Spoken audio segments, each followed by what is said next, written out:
We are going to make the dream that all Americans share real once again. And that starts right now. It starts with you. Barack Obama is fighting tooth and nail to create jobs. And everywhere you look, there are signs Americans are taking notice. All of a sudden, his approval ratings are up, a 4-point swing in the last week. And in matchups with Republican candidates, President Obama is beating every single one of them. At the same time, disapproval of Congress has soared. Since Republicans took control of the House, it's gone up 22 points. Hey, GOP, wondering what's going on? Maybe Americans like what they're hearing from the president. We've got to invest in new roads and bridges and airports and wireless infrastructure and a smart grid. Steps to help responsible homeowners refinance and take advantage of low mortgage rates. We should be doing everything we can to put a college education within reach for every American. It's time to put country ahead of party. It's time to put the next generation ahead of the next election. Joining me now is Congresswoman Karen Bass, Democrat from California. She was with the president when he visited Los Angeles this week to talk jobs.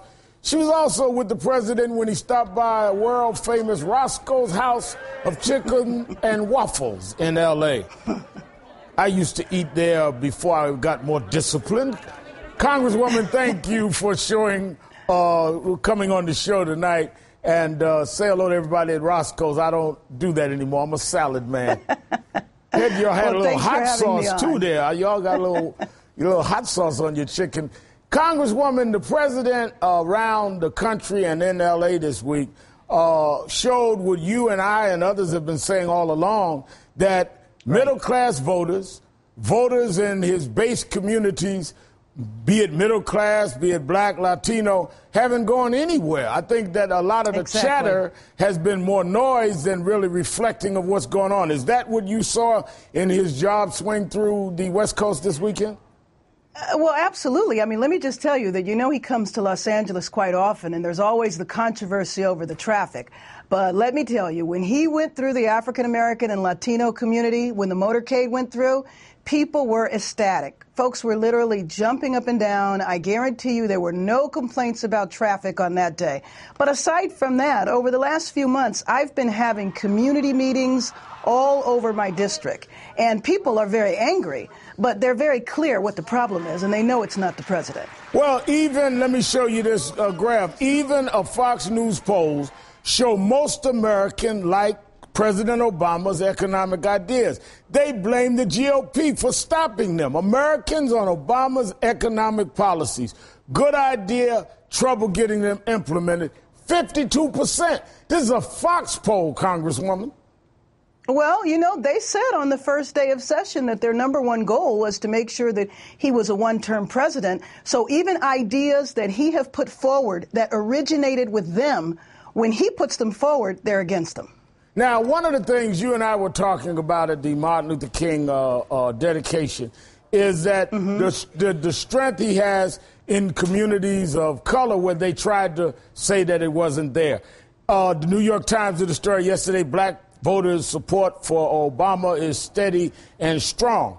Well, they have a poll showing overwhelming support among black voters. If there was a matchup between President Obama and Governor Romney, 95% for Obama, 3% for Romney, which is more than what he got against McCain if these numbers hold. So I think whether it is what I've seen him when he came to our group, National Action Network, where you and I were with him at Congressional Black Caucus, I think it's a lot of wishful thinking. I think people are angry and want to see change and want to see things delivered, but I also think they're clear on what is going on in terms of the obstructionist policies of the opposing party.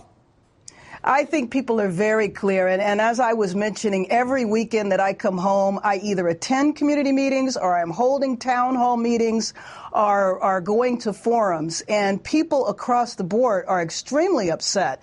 But they're upset with the Republicans because they're very clear that the president has specific ideas. And to tell you the truth, Reverend, I'm happy to see him issue the executive orders. I think that's a great idea. I think he should issue them every week on any subject that he can, because it's real clear that the only way we're going to get action out of the do-nothing 112th Congress is for the president to exercise his authority to the maximum. Now, so this week it was mortgages, it was student loans. We need to keep this going. Now, Paul Ryan says it's petty for him to be doing executive orders. You remember Congress. How do you respond to Mr. Ryan saying the president's being petty to take care of things like student loans and mortgages on homes? Well, you know, I think we're getting ready to call Ryan the warrior for the wealthy. I heard that a couple of hours ago, and I think that's a good description. It might be petty for him, but given the percentage of people that are underwater because of their mortgages, and for folks who've been paying their mortgage on time now to be able to actually refinance, that's what the president did this week. Student loans, you know, putting a cap on it to say after so many years the loans are forgiven, or you can't pay more than 10% of your income on a loan. These are concrete steps that help people that are out there suffering, that help the people that are occupying Wall Street and occupying L.A. Well, I think you are right, and I think that there are some of us that want to go in there and fight and get the job done, and you have become a tremendous fighter, not only for your district, but nationwide. I'm very glad to have you on tonight. And even though you've never taken me to Roscoe's, you are still one of my favorite members in Congress. Congresswoman Karen Bass, thank you very much for joining me. Thanks for having me on, and I'll find a healthier restaurant for you next time you come to L.A. All right, that's a bet.